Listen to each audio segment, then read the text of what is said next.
తిరుమలకు వచ్చే భక్తులు దయచేసి కాస్త ఎందుకంటే ఈ తిరుమలకు వచ్చిన తర్వాత రకరకాలుగా ఈ రీల్స్ చేయడం, ఫోటో షూట్స్ చేయడం, లేదంటే అసభ్యకరంగా అభ్యంతరకరంగామైనటువంటి షూట్స్ చేయడం, ఇవన్నీ కూడా తిరుమలకి సంబంధించి నిషిద్ధం.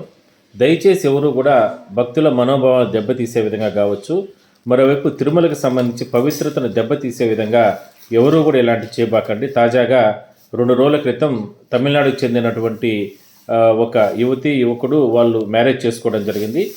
బట్ వాళ్ళు తిరుమలలోనే చేసుకున్నారు. బట్ అక్కడ ఆలయం ముందు ఆ పరిసర ప్రాంతాల్లో ఈ ఫోటో షూట్ చేసి కొన్ని అభ్యంతరకరంగా వాళ్ళు ఆ సందర్భంగా ఫొటోస్ తీయడం జరిగింది. అది సోషల్ మీడియాలో పెద్ద ఎత్తున వైరల్ అయిన నేపథ్యంలో టీటీడీ కూడా సీరియస్ అవ్వడం జరిగింది. అయితే వాళ్ళు ఇవాళ కాసేపటి క్రితం క్షమాపణ కోరుతూ మాకు తెలియక ఇవన్నీ చేసాం, క్షమాపణ మమ్మల్ని క్షమించనంటూ కూడా చెప్పడం జరిగింది.